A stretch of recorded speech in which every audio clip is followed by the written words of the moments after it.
Hey everyone, it's Megan. Welcome to my July wrap-up. So I'm filming this now. It is the 28th. I predict that I will finish one, maybe two more books, but I'm going away for a vacation for like the first week of August, so I decided to film this now and try to upload it as quickly as possible. And I also wanted to say I am very sorry about the absences that have been occurring over the past month. I haven't done a single Top 5 Wednesday, even though I had them all planned out. I just got really busy with a project that I will not be able to tell you about as of yet, but I will be soon. This is kind of embarrassing, but I also may be having to go back to my original channel, Allie's Books and Movies, because it looks like Google Plus is going to lift up a ban on commenting. So, like, the whole reason why I had to get a whole other channel is basically probably going to dissolve in a couple of weeks. So it looks like I might be moving back to my channel. If I am, for sure, I will definitely do a quick little video about that. But in the meantime, whatever videos I'm going to put up from here on out, I'm just going to put on my old channel, Allie's Books Movies, as well as my new channel. So roughly, I have read this month around 21 books so far, and like with last month, most of them were graphic novels or manga. Also, the bulk of them, like all but 3, apparently, were library books. So the first book I finished is Afterworlds by Scott Westerfeld. I listened to this on audiobook, and it is about a girl, Darcy, who she is a writer, wants to be a writer, and she finishes her first draft of her first book called Afterworlds, which features a girl named Lizzie who she lives through a terrorist attack. And so Darcy has submitted this book. It's going to be published, and so really it's about her first year of being in New York, living as a writer, because now she has to write a sequel, like, right away. And so it's alternating chapters of, you see the black and white. That way you can tell which parts are Lizzie's chapter and which chapters are Darcy's. So it's great. You get dual perspectives. It's really cool. I gave it a 4 out of 5 stars. 7 to 12 of the Sailor Moon series. I can't think of the name of the author right now, but yeah, so I completed the series. It was great. I gave them all either a 4 or 5 out of 5 stars. And yeah, it was such a great series. Definitely not what I was expecting, but I grew to love the world even more, I think, now than I did before. And right after Matt and I finish watching Cardcaptor Sakura, we are going to be rewatching Sailor Moon, probably around the fall time beginning, and I'm so excited. The next book that I read is The Library by Chihoi. I don't know if that's how you pronounce his name, but it is a graphic novel, kind of compilation of short stories that I think are partially autobiographical. And I saw on the back that he was compared to being like Franz Kafka-esque, which I totally agree with, because I had a hard time understanding and comprehending the stories. I gave this a 2 out of 5 stars, actually, because some of what I read was offensive, but mostly it was because a lot of it I just didn't understand. Like, even if I were to try to think of, like, the big meaning behind it and everything, it just got kind of confusing, kind of boring, and the artwork was okay. Some of it, like, for the super realism, or what do you call that? Magical realism, that's the word. Yeah, there was some of that present there that appealed to me, but most of it I just didn't care for. Next, I read 1,000 Pieces of You by Claudia Gray. I gave this a 5 out of 5 stars. I've been waiting forever to start this book. This trilogy, the Firebird trilogy is what it's called, and it is about a girl named Marguerite. She has parents who are super scientists who've been working on the Firebird, which is a little device that you wear around your neck that allows you to travel to different dimensions. It's really exciting. So what happens at the beginning is that the assistant to her parents, Paul Markov, who is around Marguerite's age, has apparently killed her father and taken the Firebirds or one of the Firebirds, and fled, taking with him, like, or maybe he destroyed information, I can't quite remember, but anyway, Marguerite is seeking revenge, so she goes across several dimensions trying to find him, and just a lot of everything. So much is nothing as it seems. There was a lot of twists and turns that I wasn't expecting, and the world building was fabulous. I've heard that it's a slow beginning. I kind of agree, but at the same time, I liked that there was so much world building in this, because it made it a lot easier to follow along with what was going on, because, as I said, there's like dimensional switching going on here. So yeah, I loved it. I cannot wait for the second one to come out in November. It's so good so far. Next, I finished The Vile Village by Lemony Snicket. This is the, what number are we on? 6th or 7th book in the series. And yeah, I listened to this one on audiobook, again narrated by Tim Curry, and it was great. Things are really picking up now in the series. Now the Baudelaires are basically wanted fugitives because the world thinks that Count Olaf is murdered, and I don't know what's going to happen. I'm starting to remember now that towards the end of the series, not only were the children like not being believed by the majority of people, but yeah, they're also becoming disliked. And so that's why I feel like at the end, literally the book called The End, they are in sunglasses and maybe they're fugitives. I think that's the way it goes, but I don't remember, and that's good. I'm glad that I don't remember at this point. Next, I completed Paris versus New York by, I can't remember his name, but he is like an amazing graphic designer, and the book is basically what it says. It's Paris versus New York. I wish I had it with me here to show you what it looks like. Basically, he does this like graphic comparison where one page is New York and one page is Paris. So, for example, one of the pages there was Amélie from the delightful French film Amélie, and another was Carrie from Sex and the City for New York. One side was macaron, another was cupcake, things like that, all the way throughout. So it was really clever and funny and graphically really beautiful and simple, and I just loved it. I gave it a 5 out of 5 stars. Next, I picked up Displacement, a travelogue by Lucy Knisley. This is her newest book, which I believe came out just this year, actually, a few months ago. And so it's about her traveling on a cruise with her elderly grandparents. They are, I believe, and around their 90s at this point, late 80s or early 90s. And so a lot of it is just, it's like a reflection on aging and everything, but also a lot of it is like her journey with them and all the complications that she faced. Her grandmother, I believe, has Alzheimer's or dementia or some sort, and her grandfather is also not as sharp as before, but she intersperses it with portions from his memoir about being in World War II. It was really interesting. It was good.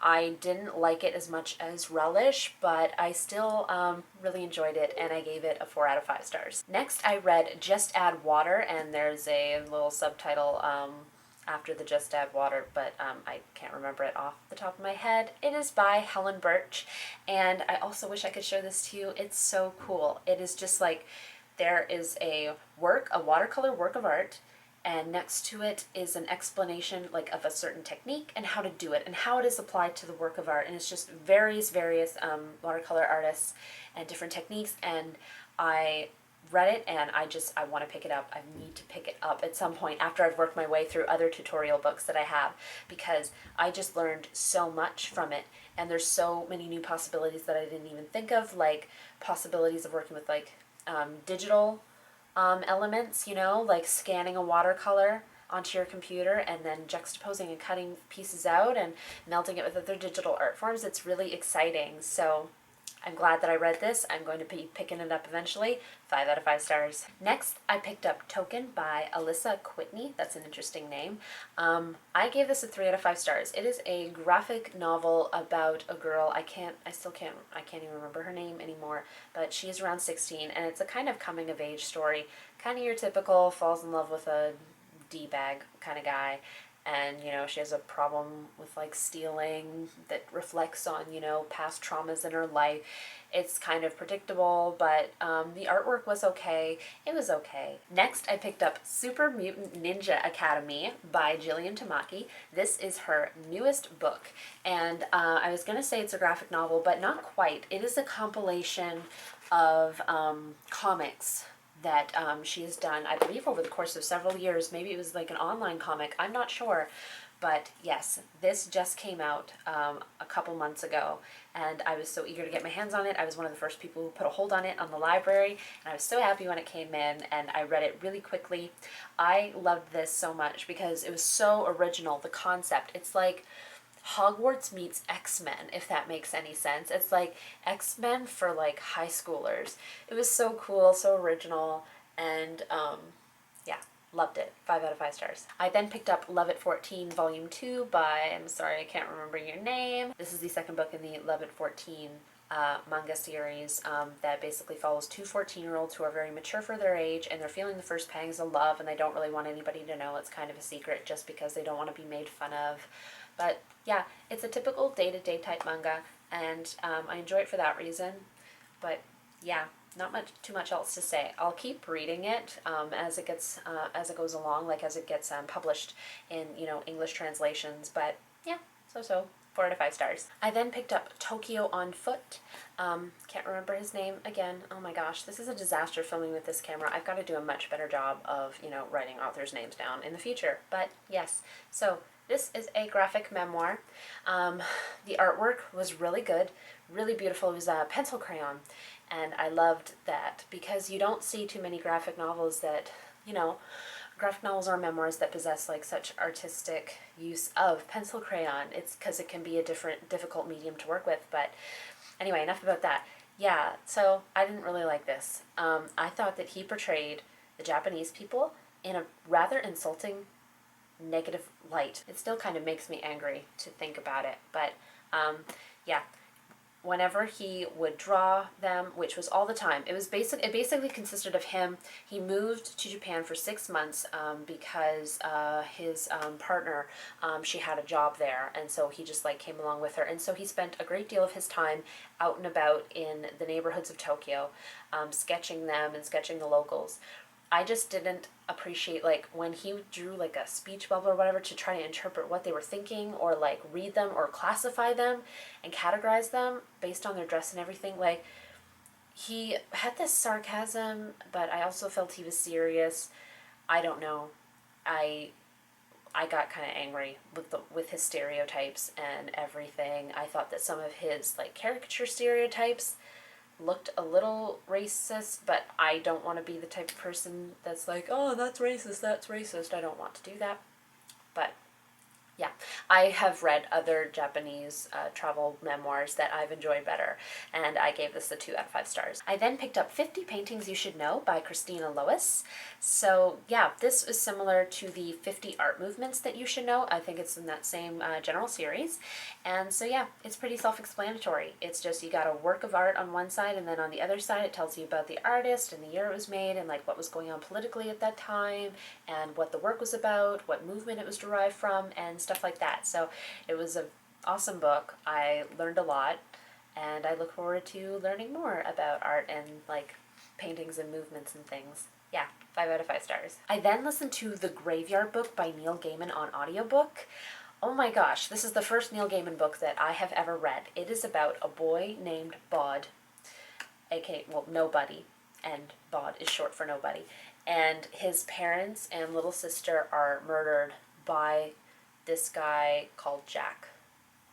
I don't know if that means like Jack the Ripper, but yeah, he's called Man Jack. And so yeah, Bod manages to escape the house as he's a baby and wanders away into a graveyard nearby before Jack can find him and murder him too.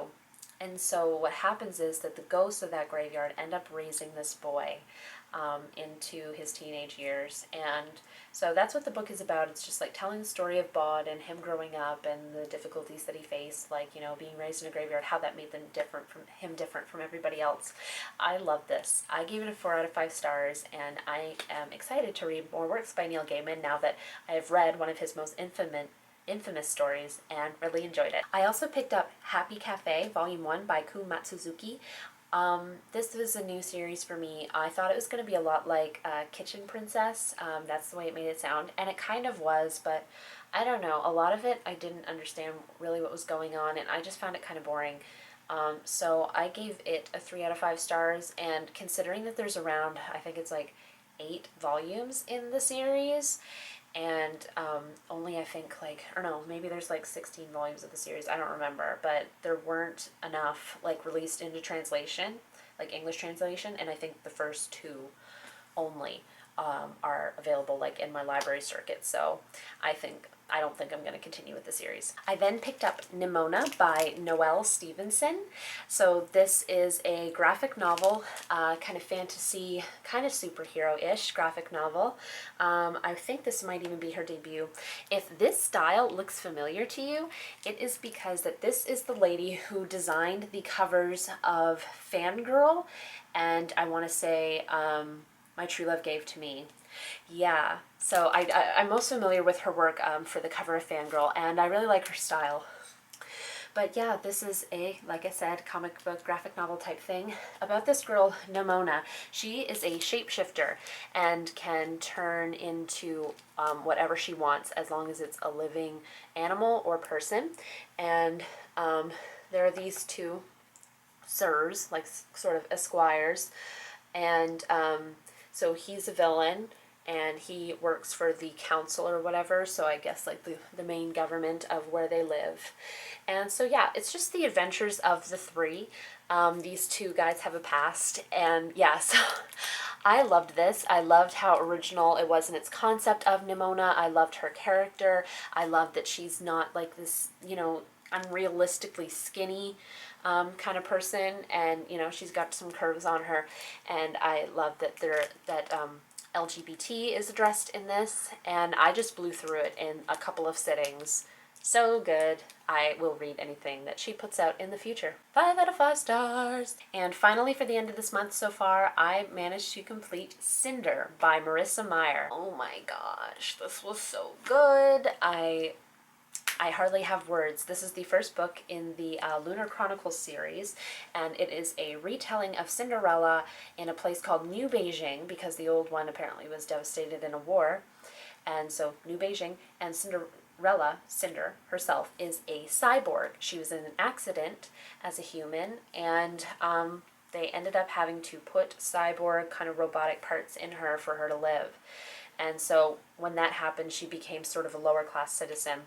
And of course she lives with a stepmother and two stepsisters, one of whom is actually nice. But anyway, there is a plague going around and her sister gets the plague. And Cinder gets taken in to be tested on for a cure, like as a sort of guinea pig. And a lot of things are revealed. But there is, of course, a prince as well. He is the emperor's son. And yeah, it's good. It doesn't take on the typical, it has some of the same story elements that you come to expect in Cinderella, but this is a different variation, and I was really pleased with the liberty she took in like twisting the variation to make it really an original one. I've never heard of any version like it, and so that's what I really enjoyed about it, and I can't wait to continue the series with Scarlet, the next book, and I gave this one a 4 out of 5 stars. Alrighty, that is it. That's it for my July wrap-up, sort of part 1, but I'm not going to do a part 2. Whatever 1 or 2 books I finish before the end of this month, I will just tack on to my August wrap-up. So thank you so much for watching. I hope you enjoyed this video, and I hope you have a great week. I will see you soon. Bye, everyone.